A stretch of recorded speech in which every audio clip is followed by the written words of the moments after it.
क्या आपने कभी गहराई से सोचा है कि जिस मन को आप काबू करना चाहते हैं, जिन इच्छाओं से आप दिन रात लड़ते हैं, क्या उनसे लड़ना सच में जरूरी है? हम अक्सर सोचते हैं कि वासनाओं और प्रवृत्तियों को दबाकर, उनसे संघर्ष करके हम महान बन जाएंगे। लेकिन सबसे कड़वा सच तो यह है कि आप मन से जितना लड़ोगे, वो उतनी ही बड़ी ताकत लेकर आप पर पलटवार करेगा। तो फिर उपाय क्या है? कैसे हो इन जन्मों जन्मों की गहरी इच्छाओं का प्राकृतिक विसर्जन? जवाब छिपा है संघर्ष में नहीं, बल्कि जागरूकता और पूर्ण समर्पण में। आज हम अस्तित्व के एक ऐसे गहरे रहस्य को खोलेंगे जो आपके सोचने का पूरा नजरिया बदल देगा। एक ऐसी अद्भुत कहानी जहां एक महान देवदूत को उसकी अपनी ही अच्छी और दयालु इच्छाओं के कारण स्वर्ग से नग्न अवस्था में पृथ्वी पर फेंक दिया गया। आखिर क्यों उस देवदूत को एक गरीब चमार के घर में शरण लेनी पड़ी? और ऐसी कौन सी तीन विचित्र घटनाएं घटीं जिन्हें देखकर वह देवदूत अपनी हंसी नहीं रोक पाया? क्या हमारी बुद्धि और हमारी इंसानियत परमात्मा की उस विशाल दिव्य दृष्टि के आगे कुछ भी नहीं? आइए आज स्वयं से लड़ना छोड़ें और इस रहस्यमयी यात्रा में डूबकर अस्तित्व के संग बहना सीखें। आज का जो सत्संग है, अस्तित्व के साथ अथवा अस्तित्व के संग रहने के लिए मन की इच्छाओं और प्रवृत्तियों का प्राकृतिक विसर्जन कैसे हो। अंग्रेजी में natural renunciation of desires and tendencies in life to be with the existence. अस्तित्व के साथ रहने के लिए सबसे बड़ी जो बाधाएं होती हैं, ये हमारे मन की इच्छाएं होती हैं और हमारी प्रवृत्तियां होती हैं। हम इच्छाओं और प्रवृत्तियों को संघर्ष करके उनको शून्य करना चाहते हैं। अब जिससे भी आप लड़ोगे तो वो अधिक शक्ति लेकर आपसे संघर्ष करेगा। तो इच्छाओं और प्रवृत्तियों से लड़ने से, संघर्ष करने से आपको कोई लाभ नहीं होगा और आप किसी भी ऊंची स्थिति में नहीं पहुंच सकते। इच्छाओं और प्रवृत्तियों का प्राकृतिक विसर्जन ही होना चाहिए। तो इस सत्संग में यही समझाने का प्रयत्न किया गया है कि इच्छाओं और प्रवृत्तियों का कैसे प्राकृतिक विसर्जन हो, ताकि आप अस्तित्व के साथ सरलता से रह सको। मन की इच्छाओं और प्रवृत्तियों का प्राकृतिक विसर्जन वास्तव में बड़ा ही लाभदायक और महत्वपूर्ण होता है, परंतु संघर्ष से किया हुआ इच्छाओं और प्रवृत्तियों का विसर्जन अंत में कष्टपूर्ण ही होता है और शीघ्र ही फिर इच्छाएं और प्रवृत्तियां आप पर आक्रमण करती हैं। व्यक्ति फिर से इच्छाओं और प्रवृत्तियों का शिकार हो जाता है। सरलता से व्यक्ति अपनी इच्छाओं और प्रवृत्तियों पर विजय नहीं प्राप्त कर सकता। प्राकृतिक विसर्जन ही स्वयं की आंतरिक बदलाव से होता है। जब तक आप स्वयं को अंदर से नहीं बदलोगे, तब तक इच्छाओं और प्रवृत्तियों पर विजय नहीं प्राप्त कर सकते। स्वयं का आंतरिक बदलाव ही चिरस्थायी बदलाव होता है। ऐसा होने के बाद व्यक्ति का इच्छाओं और प्रवृत्तियों के प्रति आकर्षण स्वयं ही शून्य हो जाता है। अब इसे आगे समझो। संघर्ष करके आप जीवन में किसी भी इच्छा और प्रवृत्ति का त्याग आपके जीवन में कष्ट ही लाता है। त्याग अगर स्वाभाविक हो और समय पर हो, तभी उसका उचित फल मिलता है। व्यक्ति का मन तो सदैव इच्छाओं से और प्रवृत्तियों के साथ संबंधित रहता है। व्यक्ति जबरन यानी जबरदस्ती से अपने मन को इच्छाओं और प्रवृत्तियों से पृथक करने का प्रयत्न करता है, क्योंकि इच्छाएं और प्रवृत्तियां मन में ही होती हैं और मन तो बहुत शक्तिशाली है। मन तो ब्रह्मा का रूप है। अगर जबरन इच्छाओं और प्रवृत्तियों को शून्य करने का प्रयत्न करोगे, तो ये और अधिक बलशाली हो जाएंगी और इन पर विजय प्राप्त करना दिन पर दिन कठिन ही हो जाएगा। आप ये पूर्ण रूप से समझो कि मन ब्रह्मा का रूप है। मन पर विजय प्राप्त करना अत्यंत कठिन है। साधारण रूप से मानव के लिए ये लगभग असंभव ही है। इसीलिए व्यक्ति अपनी इच्छाओं और वृत्तियों के प्रति झुक जाते हैं और उन पे विजय नहीं प्राप्त कर सकते। ये स्वाभाविक भी है, क्योंकि ब्रह्म पर विजय नहीं प्राप्त की जा सकती। इसीलिए इच्छाओं और प्रवृत्तियों के सामने व्यक्ति को झुकना उसकी मजबूरी हो जाती है, क्योंकि मन बड़ा शक्तिशाली होता है और उसमें ब्रह्मा की शक्ति होती है। इच्छाओं और प्रवृत्तियों पर अगर विजय न प्राप्त की जा सके, तो यही उचित है कि इच्छाओं और प्रवृत्तियों के सामने व्यक्ति झुक जाए, स्वयं को इच्छाओं और प्रवृत्तियों को समर्पित कर दे। उचित यही है कि इन इच्छाओं और प्रवृत्तियों से संघर्ष ना करे और ना लड़े, उनको स्वीकार कर ले, उनके सामने समर्पित हो जाए। पर एक ही बात का ख्याल रखे कि अगर वो समर्पित होता है, तो जागरूकता से समर्पण करे, होश में समर्पण करे, सुप्त अवस्था में समर्पण ना करे। तो यही प्रथम विधि है कि इच्छाओं और प्रवृत्तियों को जागरूक रूप से उन्हें स्वीकार किया जाए और समर्पण किया जाए। अगर व्यक्ति जागरूकता से इच्छाओं और प्रवृत्तियों को संपन्न करने के लिए प्रयत्न करेगा, तो मन की इच्छाओं और प्रवृत्तियों की पूर्ति करने में उसे कोई आनंद नहीं आएगा। ये समझना बहुत जरूरी है कि जागरूकता से अगर समर्पण किया जाए, तो उनकी पूर्ति में आपको कोई आनंद नहीं आएगा।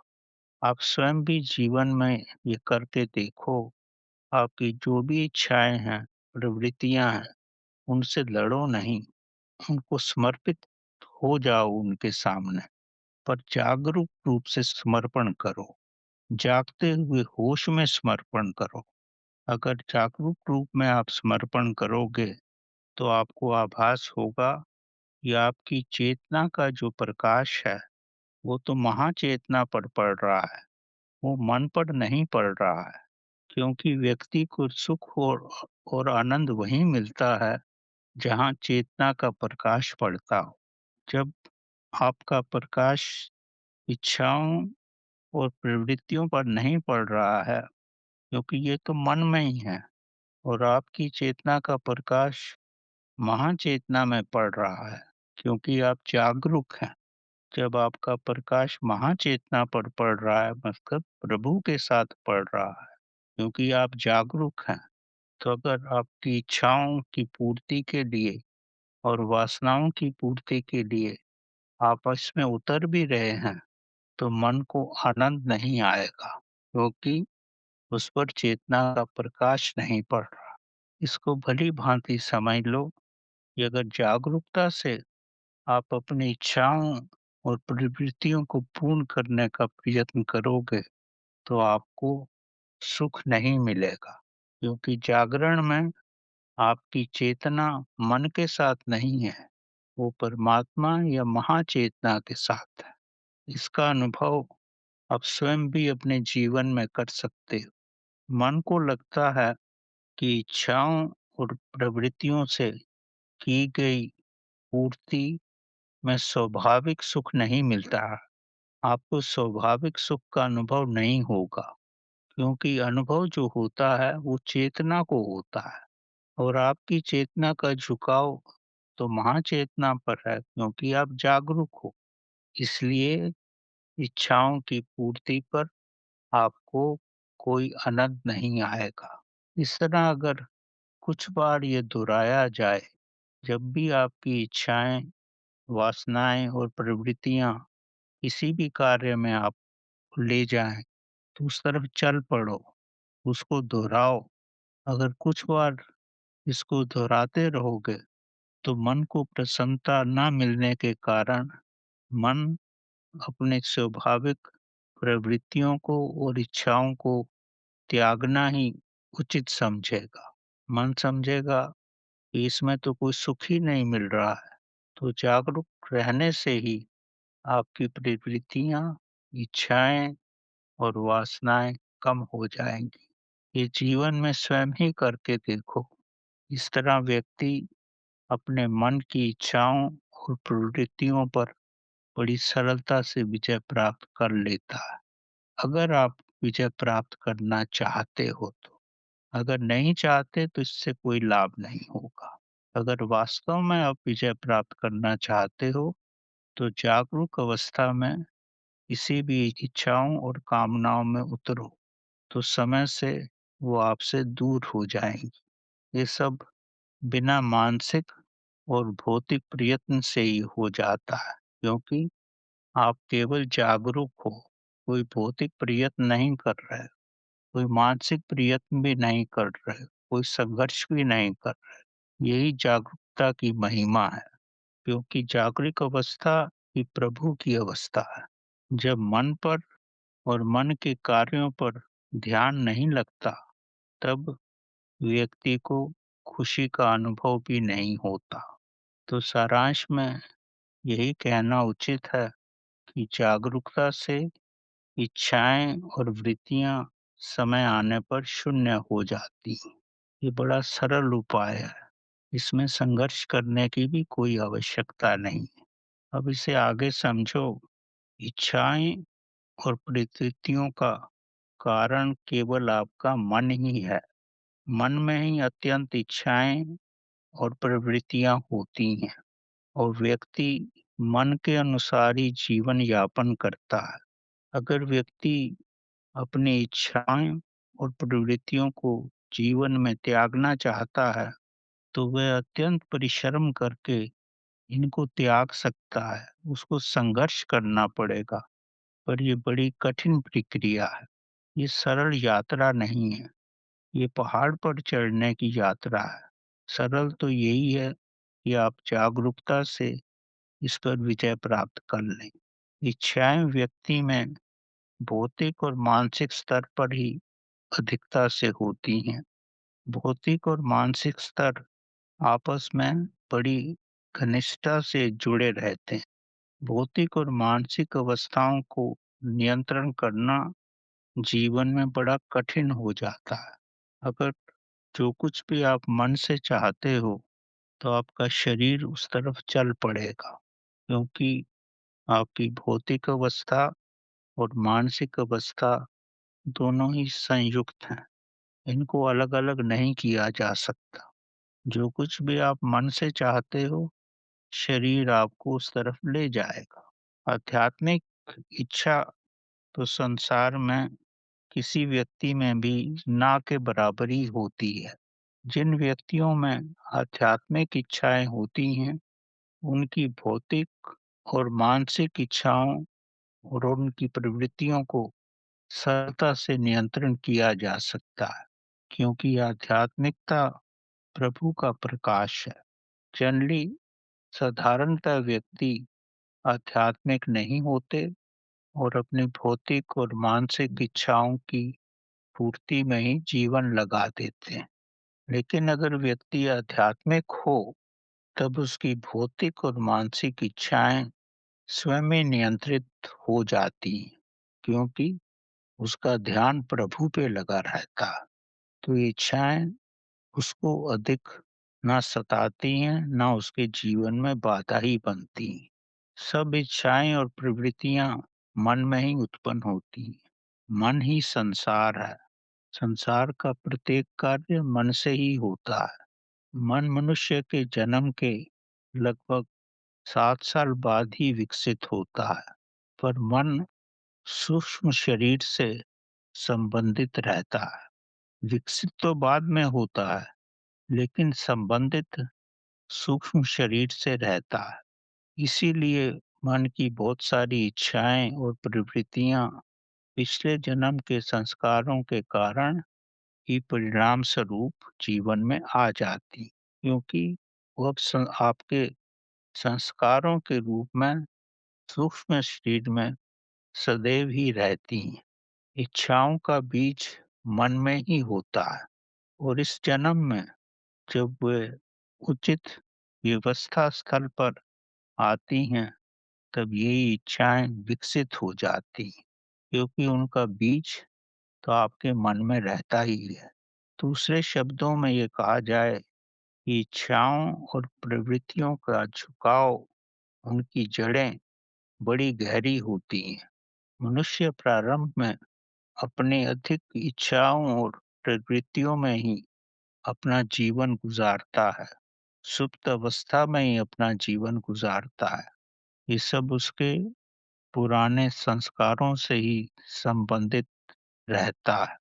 कभी-कभी तो उससे भी आश्चर्य होता है कि जिन इच्छाओं और वासनाओं के कि वे कभी भी संपर्क में नहीं आया, ये सब क्यों उसके मन में तीव्रता से आ रही। ये सब इच्छाएं और वासनाएं उसके पुराने जीवन से ही संबंधित होती हैं। उसको आश्चर्य ये होता है कि ये स्वयं ही आ रही हैं। मैं तो उसके लिए कुछ भी नहीं कर रहा। वो अपनी इच्छाओं और वासनाओं के प्रति झुक जाता है, कुछ कर नहीं पाता, और ना ही उसकी समझ में कुछ आता है। अंत में वो हार जाता है और अपनी इच्छाओं, वासनाओं और प्रवृत्तियों के प्रति झुक जाता है। ये सब उसको बहुत ललायित करती हैं, उसको पूर्ण रूप से डुबा देती हैं। इन अज्ञात इच्छाओं की पूर्ति के लिए जाने-अनजाने में ये चोर भी बन सकता है, डाकू भी बन सकता है, कामुक भी बन सकता है, भ्रष्टाचारी भी बन सकता है। ये सब पुराने जीवन के ही संस्कार होते हैं। इन्हीं कारणों से बहुत से बालक बचपन से ही धार्मिक, योग्य और प्रभु भक्त भी हुए हैं। अपने संस्कारों की इच्छाओं से, प्रवृत्तियों से और उनके अनुसार ही नियति उन्हें इस तरफ ले आती है।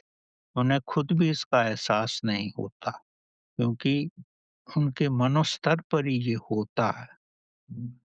उनका इस जन्म से उसका कोई योगदान नहीं होता। ये सब पुराने जन्म के संस्कार ही होते हैं।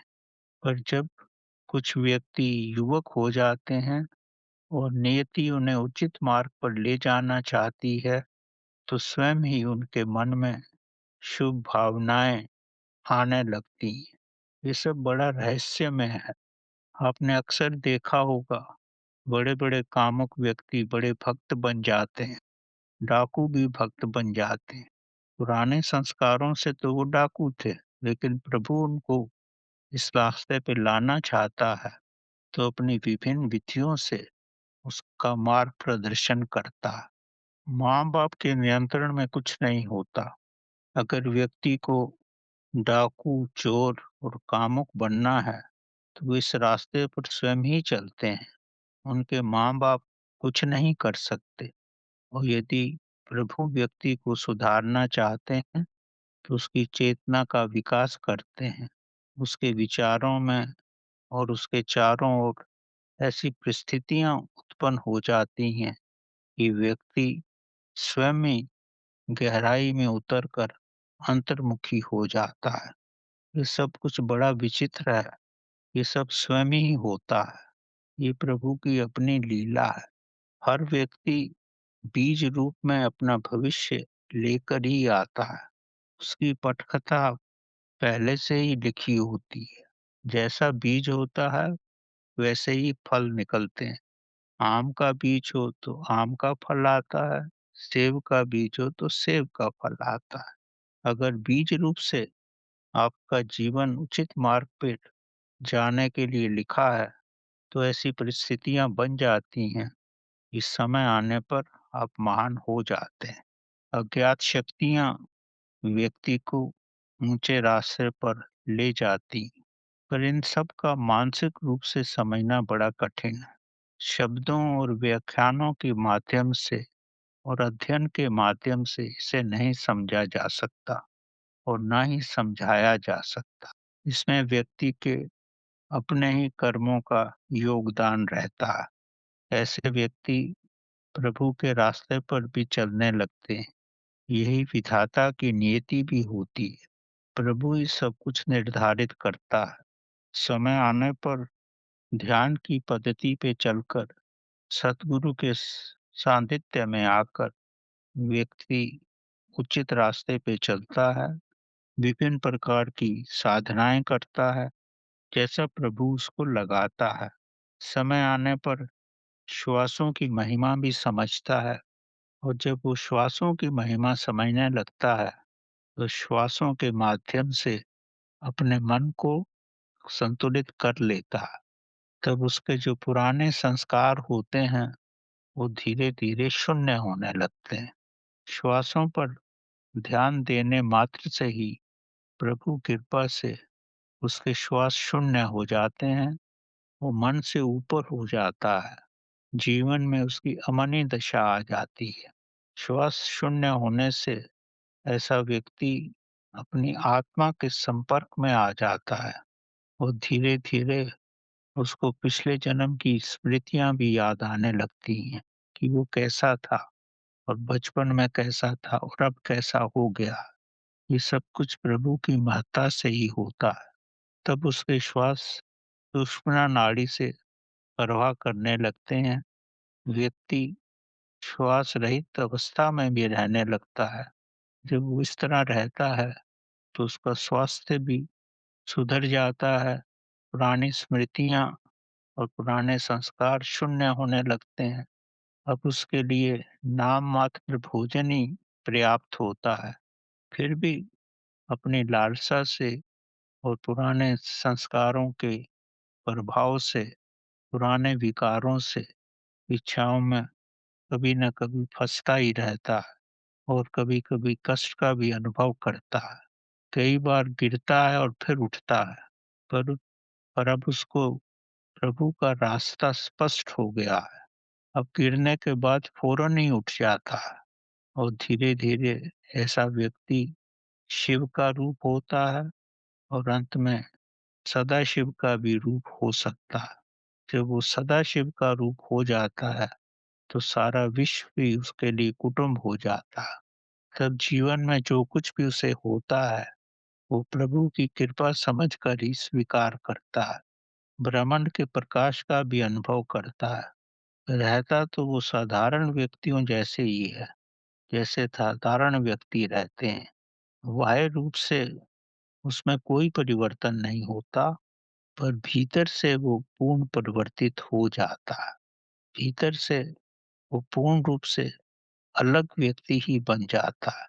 ये सब प्रभु की लीला ही है। इस अवस्था में उसकी वाणी में आकर्षण आ जाता है। उसके स्वर सुनकर कोमल, संवेदनशील व्यक्ति अति प्रभावित होते हैं। वो प्रतिदिन स्वयं में शून्यता और प्रकाश का अनुभव करता है। वो मृत्यु के भय से भी बहुत ऊपर हो जाता है। ऐसा व्यक्ति जब अपने पुराने जीवन को देखता है कि कैसा उसमें बदलाव हो गया, पहले वो समाज के शोषण के लिए जीता था, अब वो समाज के कल्याण के लिए जीता है। उससे जो कोई भी कुछ जानना चाहता है, उस पर सर्वस्व न्यौछावर कर देता है। ये उसकी अमनी दशा का ही प्रभाव होता है। ये सब कुछ अब स्वाभाविक ही हो जाता है। वे स्वयं कुछ नहीं करता। अब वो इच्छा रहित होकर और प्रवृत्ति रहित होकर ही जीता है। तो पहली अवस्था में जागृत रहकर व्यक्ति अपनी इच्छाओं और वृत्तियों के ऊपर आता है। दूसरी अवस्था में श्वासों पर ध्यान रखकर पुराने संस्कारों पर विजय प्राप्त कर लेता है और प्रभु में हो जाता है। ये मनी दशा उसके मन को शून्य करके उसको आनंद की अवस्था में ले जाती है। अब भी अगर उसमें इच्छाएं आती हैं, तो वो डरता नहीं है, क्योंकि मानव शरीर में इच्छाएँ तो वृत्तियाँ आती ही रहती हैं। अब उसकी अवस्था इतनी ऊपर हो जाती है, अगर इच्छाएँ आएँ, तो इच्छाओं को स्वीकार कर लेता है और स्वीकार करने मात्र से ही इच्छाएँ दूर हो जाती हैं। ये भी बड़ी अद्भुत विधि है। स्वीकार करने का मकसद है इच्छाओं के साथ एक हो जाना। जब आप किसी भी इच्छा से के साथ एक हो जाओगे, तो उस इच्छा का अस्तित्व ही समाप्त हो जाता है। अब ये समझो कि इच्छा का अस्तित्व कैसे समाप्त हो जाता है। जब आप इच्छा के साथ एक हो जाते हो, तो इच्छा की जो शक्ति होती है और जो आपकी शक्ति है, वो दोनों एक हो जाती हैं। जैसे दोनों एक ही हो गए। इच्छा की एनर्जी और आपकी एनर्जी एक ही हो जाती है। जब दोनों शक्तियाँ एक हो जाती हैं, तो दो एक जैसी शक्तियाँ एक साथ नहीं रह सकती। सब स्वतंत्र रहना चाहते हैं, तो इच्छा स्वयं ही आपको छोड़ के चली जाती। तो स्वीकार करने पर सब वासनाएँ, इच्छाएँ, वृत्तियाँ, झुकाव आपको छोड़ देते हैं। क्योंकि विज्ञान के अनुसार भी एक जैसे चार्ज एक साथ नहीं रह सकते। प्लस और माइनस एक साथ रह सकते हैं। अगर दोनों ही प्लस हो जाएँ, तो एक दूसरे से दूर हो जाते हैं।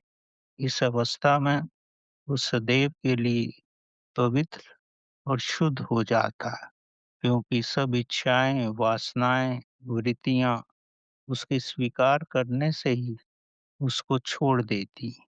ऐसे व्यक्ति केवल स्वीकार ही करते हैं, सबके साथ एक हो जाते हैं और एक होने से ही जब कंपन एक दूसरे के साथ मैच नहीं करते तो स्वयं ही अलग हो जाते।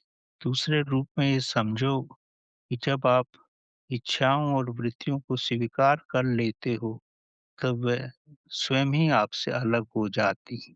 जैसे आप अपने बालक को पूर्ण रूप से स्वीकार करते हो, उससे प्रेम करते हो, उसे अपने में समा लेते हो, जैसे बालक आप ही का रूप है। पर थोड़े समय के बाद आप ये अनुभव करते हो कि दोनों शक्तियाँ एक जैसी एक साथ नहीं रह सकती। उस समय आने पर किसी कारणवश वो आपसे अलग हो जाता है। इसी तरह आप देखते हो कि आपके बच्चे साधारणतः आपको पसंद नहीं करते। ये नियति का नियम है। एक जैसी चीज़ें, एक जैसे पदार्थ, एक जैसे मनुष्य, एक जैसी वृत्तियाँ एक साथ नहीं रह सकती और अलग-अलग हो जाती हैं। ये नियति का नियम है। स्वीकार करने से ही धीरे-धीरे व्यक्ति अपनी इच्छाओं से, अपनी वृत्तियों से ऊपर आ जाता है। इच्छाएँ उसको छोड़ देती हैं। इस अवस्था में समय लगता है, कई बार तो कई वर्ष भी लग जाते हैं। इतने ही उतार-चढ़ाव से गुज़रना पड़ता है और किसी भी स्तर पर आकर सफलता मिल जाती है। अगर एक बार सफलता मिल जाए, तब व्यक्ति दृढ़ संकल्प से ध्यान की ओर अग्रसर होता है और पूर्ण रूप से अपनी इच्छाओं, वासनाओं और वृत्तियों पर विजय प्राप्त करने में सफल हो जाता है। तो यहाँ 3 विधियों के बारे में चर्चा की गई है।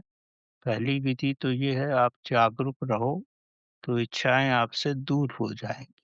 दूसरा पुराने संस्कारों से जो कुछ भी आपके पास है, कुछ समय तक आप उन वासनाओं में रहोगे और उसके बाद अगर आप प्रभु की कृपा से आध्यात्मिक पथ पर आ गए, श्वासों की साधना करने लगे और मन शून्य हो जाएगा और वो वृत्तियाँ आपसे दूर चली जाएँगी। उसके बाद तीसरी अवस्था है, अगर इच्छाएँ और वृत्तियाँ फिर भी समय-समय पर आती हैं, तो उनको स्वीकार कर लो।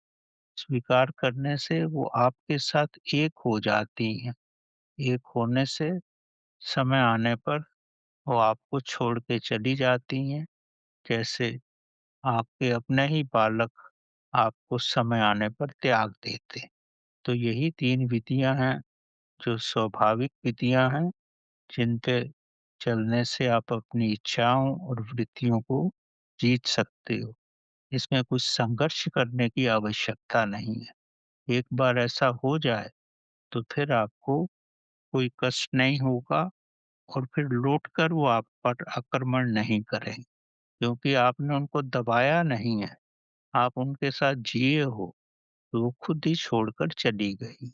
जीवन में इसको अपनाओ, स्वयं पर अनुभव करके देखो, तो आप पाओगे कि जीवन में ऐसा ही होता है। अब इसके बाद पद्धति तो एक ही है, यम नियम का पालन करो, अष्टांग योग की पद्धति पर चलकर ध्यान की अवस्था में पहुंचकर तब आप स्वयं में स्थापित हो जाओगे। उस अवस्था में सब इच्छाएं, आपकी प्रवृत्तियां और वासनाएं धीरे-धीरे शून्य होने लगेगी। यही ध्यान की अवस्था की महिमा है।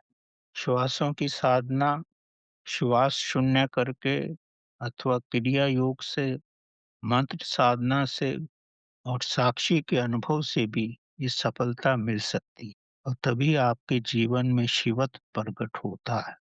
इस अवस्था में ही पार्वती की शक्ति, कुंडली शक्ति सहस्त्रधारा में सब चक्रों को भेद कर पहुंचती है। आपको समाधि का अनुभव होता है, तब आपके संस्कार, सब वासनाएं वैसे ही शून्य हो जाती हैं। समाधि का अनुभव होकर वासनाएं और प्रवृत्तियां भस्म हो जाती हैं। चेतना स्वतंत्र रूप से प्रकट हो जाती है और यहीं से वास्तविक ब्रह्म यात्रा का प्रारंभ होता है। शून्य से महाशून्य और फिर सदाशिव के साथ एक होने पर चेतना पूर्ण प्रकाश में हो जाती है। चेतना महाचेतना में विलीन हो जाती है। तब केवल महाचेतना ही बचती है, क्योंकि व्यक्ति की चेतना तो उसमें विलीन हो गई। यही निराकार प्रभु का विस्तृत ब्रह्म रूप है। इस अवस्था में सब इच्छाएं, प्रवृत्तियां, सब वासनाएं सब पूर्ण रूप से विलीन हो जाती हैं। आप हीरे की तरह पवित्र हो जाते हैं और तभी मानव महामानव में परिणित हो जाता है। तो यही विधियां हैं, अनुभव तो आपको स्वयं ही करना है। अब एक कथा के माध्यम से आप इसको और भी गहराई से समझ सकते हो। ये कथा थोड़ी बड़ी है, पर ये वास्तविक कथा है। कथा के माध्यम से समझा जाता है कि स्वयं में द्व्य दृष्टि न होने के कारण व्यक्ति अपने निर्णय को बड़ा उचित समझता है, बड़ा महान समझता है। सतह पर किसी को भी अपना निर्णय बड़ा उचित लगता है, पर जो आपसे बड़ा होता है, विवेकशील होता है, वह आपसे अधिक दिव्य दृष्टि रखता है। आपका उसके निर्देश का पालन न करना ये स्पष्ट करता है कि आप स्वयं की इच्छाओं को और प्रवृत्तियों को महान समझते हैं और दूसरे की दृष्टि को आप त्रुटिजनक समझते हैं, दूषित समझते हैं, अपूर्ण समझते हैं और उसे भाव रहित मानते हैं। ये जीवन में हर मनुष्य के साथ किसी न किसी स्तर पर होता ही है। तो कथा इस प्रकार है कि दैविक शक्ति ने अपने देवदूत को एक औरत के प्राण लेने के लिए पृथ्वी पर भेजा। देवदूत बड़ा संवेदनशील था। उसकी इच्छाएं और प्रवृत्तियां शुभ थी। वह स्वयं को अपने इन गुणों के कारण महान ही समझता था, पर देवदूत में गहरी दिव्य दृष्टि का अभाव था, पर वह स्वयं इसको नहीं समझता था। इन्हीं कारणों से महान दैविक शक्ति के निर्णय को उसने नजरअंदाज किया, क्योंकि वह अपनी इच्छाओं और प्रवृत्तियों को शुभ और महान मानता था। जब देवदूत पृथ्वी पर औरत के प्राण लेने आया, जो कि दैविक शक्ति ने उसको भेजा था, पर पृथ्वी पर पहुंचकर अपनी महान संवेदनशीलता के कारण वो औरत के प्राण न ले सका।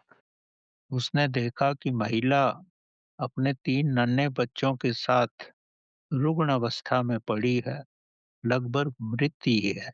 उसकी ये दशा देखकर और बच्चों के भविष्य को ध्यान में रखते हुए कि इन बच्चों को कौन पालेगा, देवदूत औरत के प्राण अपनी महान संवेदनशीलता के कारण न ले सका। उसकी शुभ इच्छाओं ने उसका रास्ता रोक लिया। उसने अपनी शुभ इच्छाओं को ही महान समझा, पर देवदूत में गहरी दिव्य दृष्टि नहीं थी। वो बच्चों का भविष्य नहीं देख पाया। उसने अपनी संवेदनशीलता के कारण दैविक शक्ति के आदेश को ठुकरा दिया, उसको नहीं माना और बिना औरत के प्राण लिए दैविक शक्ति के पास देवलोक लौट आया। उसको खाली हाथ आता देखकर दैविक शक्ति ने आज्ञा के अवहेलना के हेतु उसे पृथ्वी लोक पर दंड देने के हेतु उसे नग्न अवस्था में पृथ्वी पर फेंकवा दिया। दैविक शक्ति ने इसलिए उसको पृथ्वी पर फेंकवाया ताकि वो दिव्य दृष्टि का ज्ञान ले सके और अपने को बड़ा महान ना समझे।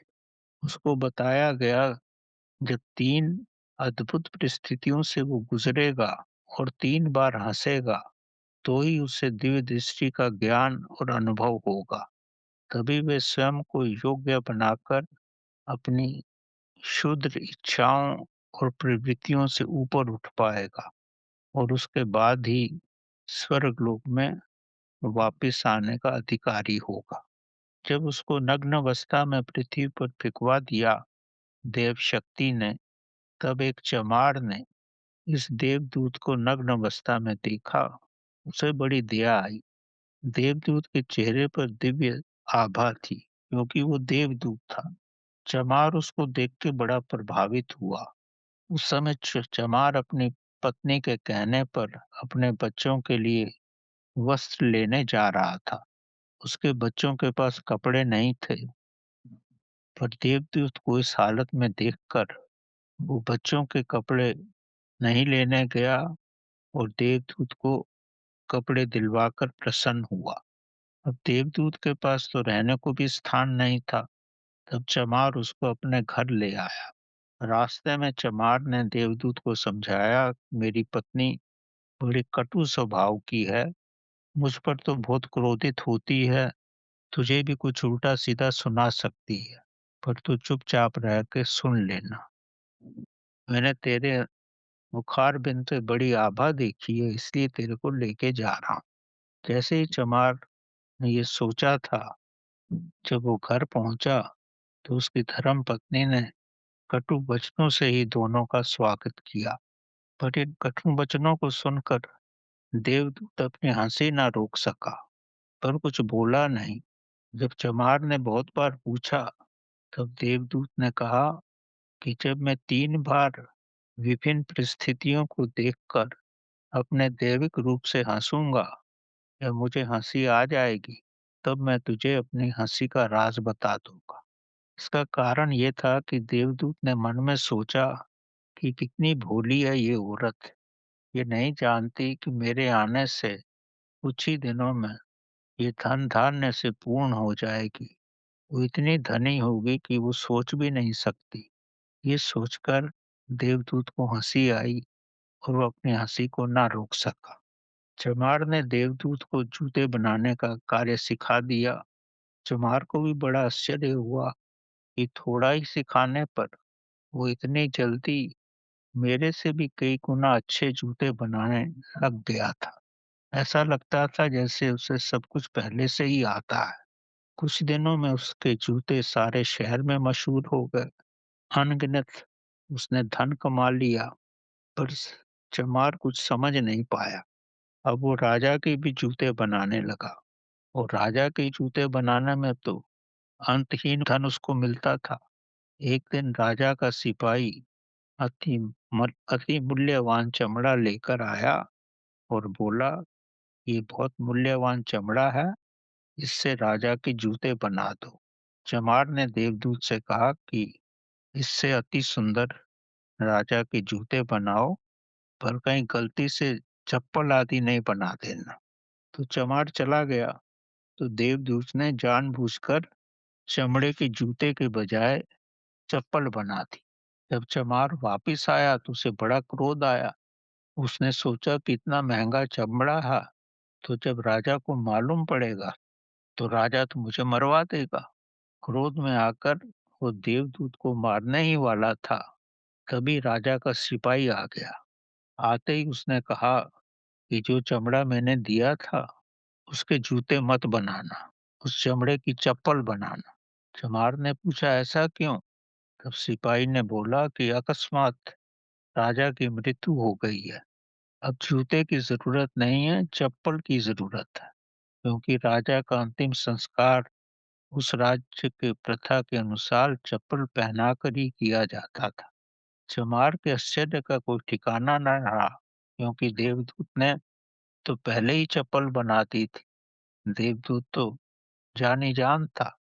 चमार को बड़ा आश्चर्य हुआ।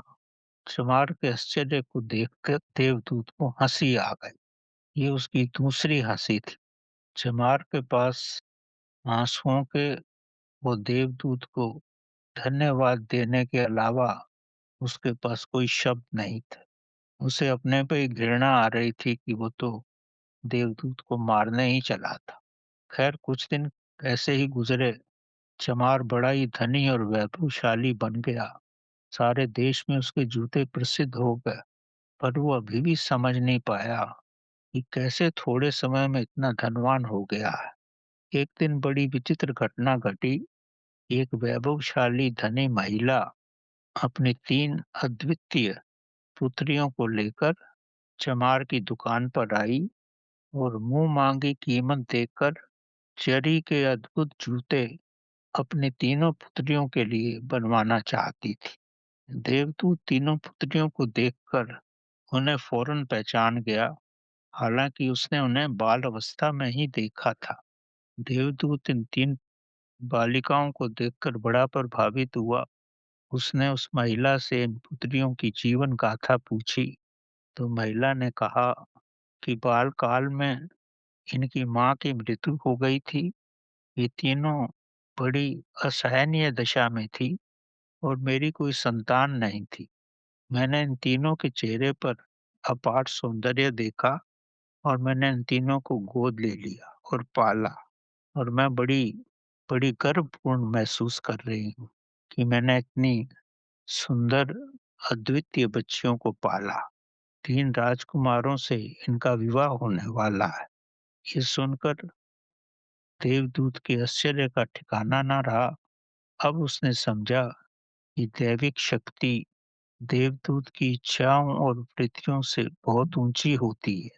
दैविक शक्ति की आज्ञा का अवहेलना करके मैंने अपनी इच्छाओं को ऊंचा समझा। हालांकि मेरी इच्छाएं शुभ थी, पर मेरी इच्छाओं में दिव्य दृष्टि नहीं थी।